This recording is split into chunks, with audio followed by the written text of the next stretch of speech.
নমস্কার বন্ধুরা, বৌদির হোম কিচেনে আবার আপনাদেরকে স্বাগত জানাই। এখানে দেখতেই পাচ্ছেন আমি কাবলি চানা নিয়ে নিয়েছি এবং খুব ভালোভাবে সেদ্ধ করে নিয়েছি যাতে পুরো এভাবে নরম। এবং কাবলি চানার উপরে একটা পাতলা লেয়ার হয় যেটাকে আমরা চানার চোকলা বলে থাকি, সেই চোকলাগুলোকে আমি সরিয়ে নেব। এবং আপনারা যখন খুব ভালো সেদ্ধ করবেন তখন অটোমেটিক এই চোকলাগুলো আপনাদের হাতে চলে আসবে।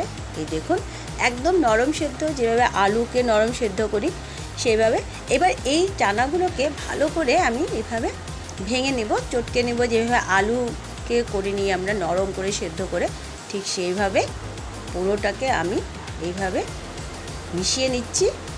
এই দেখুন, এইভাবে পুরো নরম সেদ্ধ করেছি, কিন্তু প্রেশার কুকারে বেশ অনেকটা সিটি মেরে নিয়েছি, একদম নরম সেদ্ধ হয়ে গেছে। এই দেখুন, পুরো আলুর মাখার মতো কিন্তু আমি এটাকে করে নিয়েছি। এবার চলুন বাকিটা করি। আমি এখানে কড়াই বসিয়ে দিয়েছি, কড়াই 2 চামচ তেল দিয়ে দিয়েছি। এবার আমি এর মধ্যে এই চানাগুলোকে একটু আলু ঝুরা যেভাবে করে সেভাবে ভেজে নেব। একটু সাদা জিরে ফোড়ন দিয়ে দিলাম। সাদা জিরেটা ফোড়ন দেওয়ার পর আমি এর মধ্যে দিয়ে দিব আদা কুচি। একটু ফ্লেভারের জন্য আমি এর মধ্যে আদা কুচিটা দিয়ে দিব এবার। এবং ঠিক আলু যেভাবে আমরা চোখা বানাই ঠিক সেইভাবে এই কাবলি চানার চোখাটাকে বানিয়ে নেব।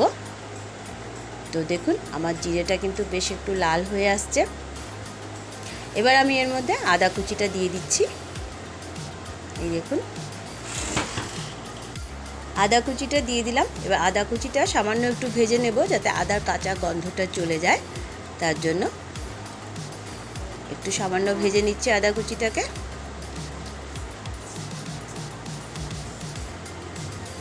তো বন্ধুরা, এই দেখুন আমার আদা কুচিটা ভাজা হয়ে গেছে। এবার আমি যে চানাটাকে ম্যাশ করে নিয়েছিলাম সেটা এর মধ্যে দিয়ে দেব।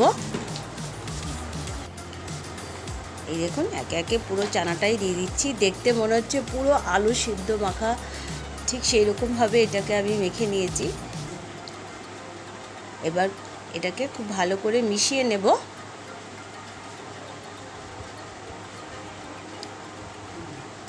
তেলের সাথে খুব ভালোভাবে মিক্সড করে নেব। এটার এক্সট্রা জলটা টেনে যাবে সে পর্যন্ত ভাজতে হবে। তার সাথে কিছু মশলা এর মধ্যে আমি এখন দিয়ে দেব। তেমন কিছু না, বাড়িতে যে মশলাগুলো আছে সেগুলো দিয়েই করছি, একদম নর্মালি। তো প্রথমে দিয়ে দিচ্ছি আমি এর মধ্যে 1/2 চামচ মতো হলুদ গুঁড়ো, একটু কালারটা চেঞ্জ করার জন্য। 1/2 চামচ হলুদ গুঁড়ো দিয়ে দিলাম। এবার অল্প 1/2 চামচ মতো আমি এখানে লঙ্কার গুঁড়োও দিয়ে দিচ্ছি, কেননা কাবলি চানা একটু মিষ্টি মিষ্টি হয়, তাই একটু 1/2 চামচ মতো লঙ্কার গুঁড়ো দিয়ে দিলাম। এরপর দিয়ে দিচ্ছি 1/2 চামচ মতো জিরে গুঁড়ো।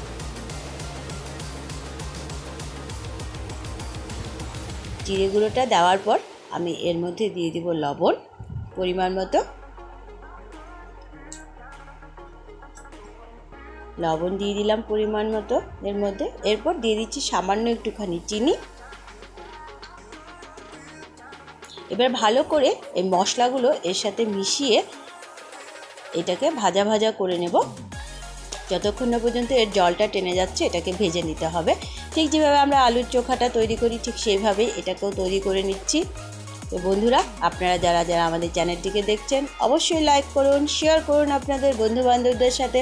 সাবস্ক্রাইব করলে অবশ্যই বেল আইকনটি প্রেস করতে ভুলবেন না, এবং বৌদির হোম কিচেনের শর্ট ভিডিওগুলো দেখতেও কিন্তু ভুলবেন না। আর এই ভিডিওটা পুরোটা দেখার অনুরোধ রইল আপনাদের কাছে। পুরো ভিডিওটা না দেখলে বুঝতেই পারবেন না কি বানাতে চলেছি। তো আস্তে আস্তে কিন্তু আমার এটার জলটা কিন্তু টানতে শুরু করে দিয়েছে। একটু পরে পরে কিন্তু নেড়ে দিতে হবে যাতে নিচে দিয়ে লেগে না যায় লাল হয়ে। দেখুন, আমি কিন্তু একটু পরপর এটাকে নেড়ে দিয়েছি, তার জন্য এটা লাল হয়ে যায়নি। এবার নামাবার আগে এর মধ্যে আমি একটু দিয়ে দিচ্ছি ভাজা মশলা। ভাজা মশলা বলতে এর আগেও আমি বলে দিয়েছি আমি ভাজা মশলাটা বাড়িতে বানিয়ে রাখি। এর মধ্যে ধনে থাকে, আস্ত ধনে, জিরে, মৌরি এবং শুকনা লঙ্কা একসাথে শুকনা ভেজে গুঁড়ো করে রাখি। মার্কেটেও ভাজা মশলা কিনতে পাওয়া যায়, আপনারা চাইলে মার্কেট থেকেও ভাজা মশলার প্যাকেট কিনে নিতে পারেন বা বাড়িতেও এভাবে বানিয়ে নিতে পারেন। এইভাবে দেখুন আস্তে আস্তে কিন্তু আমার এটা ভাজা হয়ে এসছে এবং আস্তে আস্তে কালারটাও চেঞ্জ হয়ে গেছে। নামাবার আগে আরেকটু জিনিস ধনেপাতা দিয়ে দিলাম একটুখানি, দিয়ে ভালো করে মিক্স করে আমি এবার এটাকে নামিয়ে নেব, কেননা আমার এই পুরটা কিন্তু পুরো রেডি হয়ে গেছে। এবার আমি এটাকে নামিয়ে নিচ্ছি।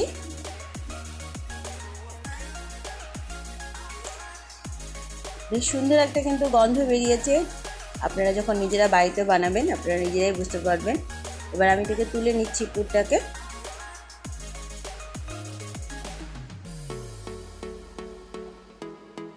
দেখুন আমার পুরটা রেডি।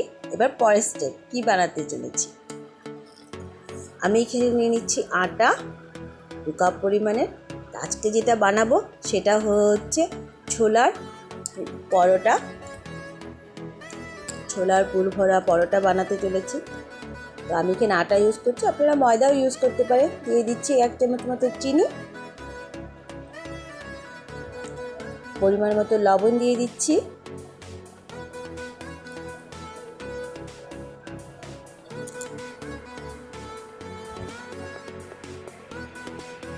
আর এর মধ্যে দিয়ে দেব আমি জোয়ান। জোয়ান সবার বাড়িতেই থাকে এবং জোয়ান পেটের জন্য খুবই ভালো, এবং জোয়ানটা অবশ্যই আপনারা হাতে নিয়ে একটু ঘষে নিয়ে হাতের মধ্যে তারপর জোয়ানটা ইউজ করবেন, এতে জোয়ানের সেন্টটা খুব ভালো বেরোয়। এভাবে হাতে 2 তালুতে মিক্স করে জোয়ানটা দিলে, এবার ভালো করে এগুলোকে মিক্স করে নিলাম।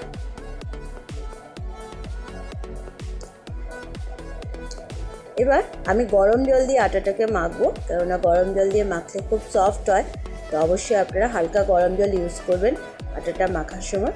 আমি আগেও বলেছি আপনারা চাইলে ময়দা দিয়েও করতে পারেন, কিন্তু ময়দাটা খাওয়া বেশি ভালো না, আটাটাই বেটার খাওয়াটা। প্রথমে পুরো জলটা দিচ্ছি না, অল্প অল্প জল দিয়ে আমি আটাটাকে মেখে নিচ্ছি। যেহেতু গরম জল, একটু সাবধানে মাখবেন অবশ্যই। তো চলুন পুরো আটাটাকে মেখে নিই।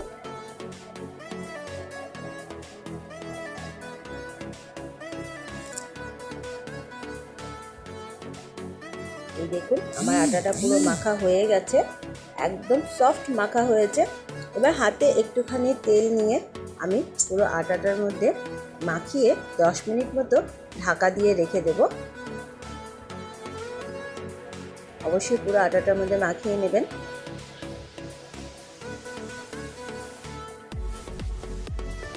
পুরো আটাটাতে আমি তেলটা মাখিয়ে নিলাম। এবার 10 মিনিট মতো আমি এটাকে ঢাকা দিয়ে রেখে দেব।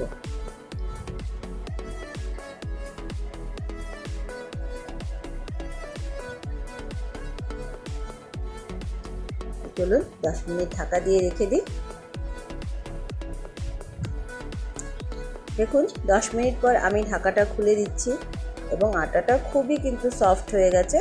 এবার পরোটার মতো করে বড় বড় করে লিচিগুলো কেটে নিব।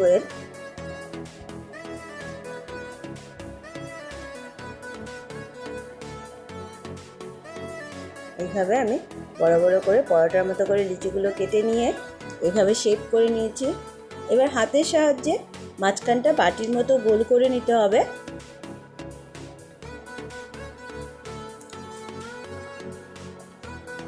বাটির মতো গোল করে নিয়ে তারপর এর মধ্যে পুরগুলোকে আমি ভরে দেব।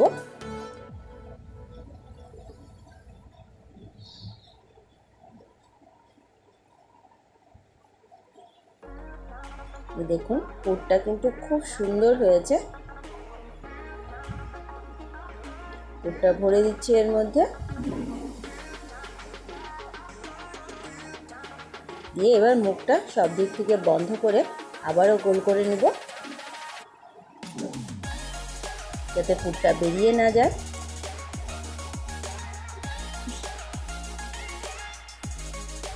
এইভাবে পুরোটাকে আমি করে নিলাম। এইভাবে সবগুলো লিচির ভেতরেই আমি পুর ভরে নিচ্ছি।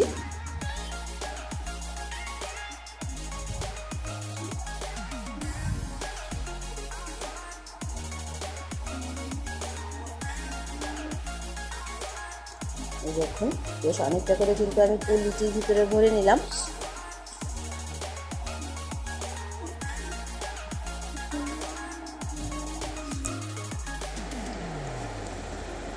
এভাবে মুখটা টাইট করে কিন্তু বন্ধ করে নিতে হবে যাতে খুলে বেরিয়ে না যায়।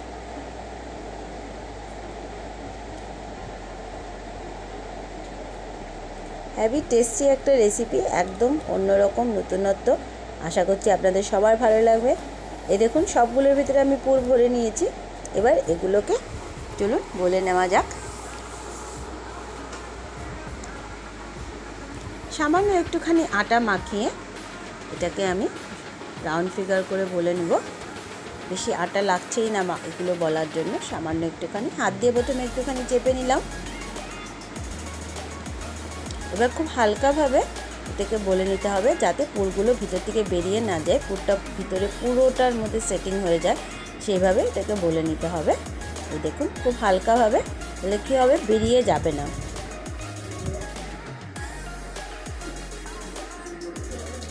এরকম গোল গোল শেপ করে আমি বলে নিলাম।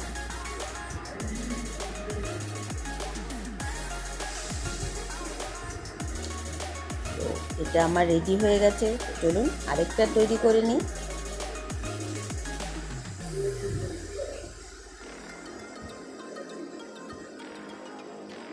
ঠিক একইভাবে আমি অল্প অল্প আটা মাখিয়ে একটুখানি হাত দিয়ে চেপে নিয়ে আমি বলে নিব। একদম নর্মাল বাড়িতে যা আছে তাই দিয়ে তৈরি হয়ে যাচ্ছে এই কাবলি চানার পুর ভরা পরোটাগুলো। খেতে খুবই দারুণ, যে কোনো তরকারি, সস, আচার আপনি যেটা দিয়ে খেতে মন চায় আরামসে খেতে পারবেন, দারুণ লাগে খেতে। চলুন এগুলো তো আমার রেডি হয়ে গেল। এবার একটা একটা করে এগুলোকে আমি ভেজে নিব। তাওয়াটা বসিয়ে দিই। এই দেখুন তাওয়া বসিয়ে দিয়েছি এবং তাওয়াটা আমার বেশ অনেকটাই গরম হয়ে গেছে। এবার আমি এর মধ্যে একটা পরোটা দিয়ে দিচ্ছি। একটা সাইড হতে দেব প্রথমেই। একটা সাইড হয়ে গেলে আপনারা নিজেরাই বুঝতে পারবেন যে একটা সাইড হয়ে গেছে, তখন অটোমেটিক সেটাকে উল্টে দেব।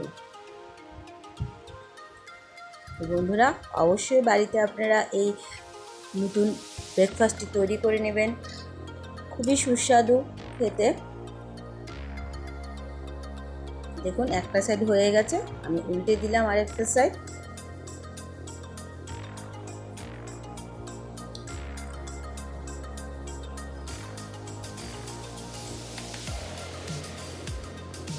এবার সামান্য একটু তেল দিয়ে দিচ্ছি এবং ঠিক এই একই প্রসেসে যদি আপনারা বানান দেখবেন পরোটাগুলো কিন্তু খুব সুন্দর করে ফুলে উঠবে।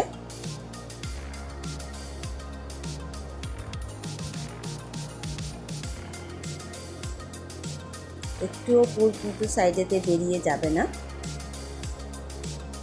বা লাল লাল করে পরোটাগুলো ভেজে নিলে তৈরি হয়ে গেল কাবলি চানার পুর ভরা এই পরোটা।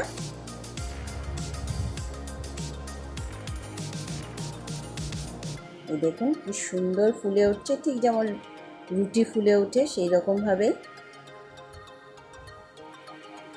দুটো সাইড লাল লাল করে ভেজে নিই।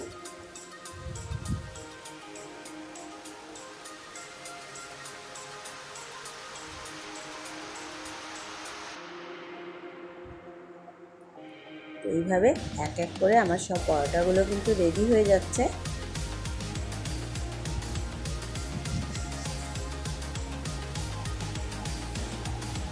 চলুন এটাকে নামিয়ে নেওয়া যাক। আরও একটা পরোটা এই একই তেলে আমি ভেজে নিচ্ছি।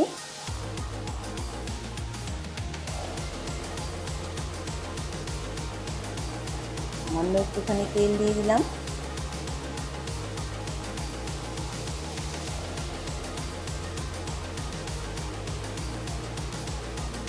উল্টে পাল্টে লাল লাল করে কিন্তু ভেজে নিতে হবে। দেখুন পুরো রুটির মতো ফুলে উঠেছে, দারুণ লাগছে কিন্তু দেখতে। অবশ্যই আপনারা বাড়িতে এটা এইভাবে বানিয়ে নেবেন।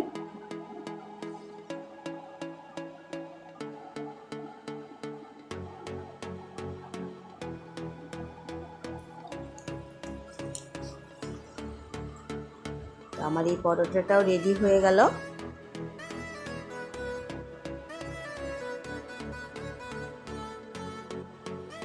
বন্ধুরা, এক এক করে আমি সবগুলো পরোটাই ভেজে নিয়েছি। চলুন আপনাদেরকে দেখিয়ে দিচ্ছি। এই দেখুন কি সুন্দর লাল লাল করে কাবলি চানার পুর ভরা পরোটাগুলো আমি রেডি করে নিয়েছি এবং আমি চাইবো আপনারাও সেটা বাড়িতে তৈরি করে নিন এবং সবাই মিলে এর স্বাদ উপভোগ করুন। গরম গরম সবাইকে পরিবেশন করুন। যে কোনো তরকারি, সস, আচার যে কোনো কিছুর সাথে খেতে পারবেন। খুবই সফট এবং খুবই সুস্বাদু খেতে এই পরোটাগুলো। আমি আপনাদেরকে ছিঁড়ে দেখাচ্ছি, খুবই গরম, ধরতে পারছি না আমি, তাও আমি একটুখানি ছিঁড়ে দেখাচ্ছি কি নরম হয়েছে পরোটাগুলো এবং পুরগুলো দেখুন পুরো পরোটার ভিতরে কিন্তু ঢুকে আছে। খুবই গরম, আমি ধরতে পারছি না তাই। তো বন্ধুরা, আবারও দেখা হবে নতুন একটা ভিডিওর সাথে। ততক্ষণ আপনারা সবাই ভালো থাকবেন। ধন্যবাদ।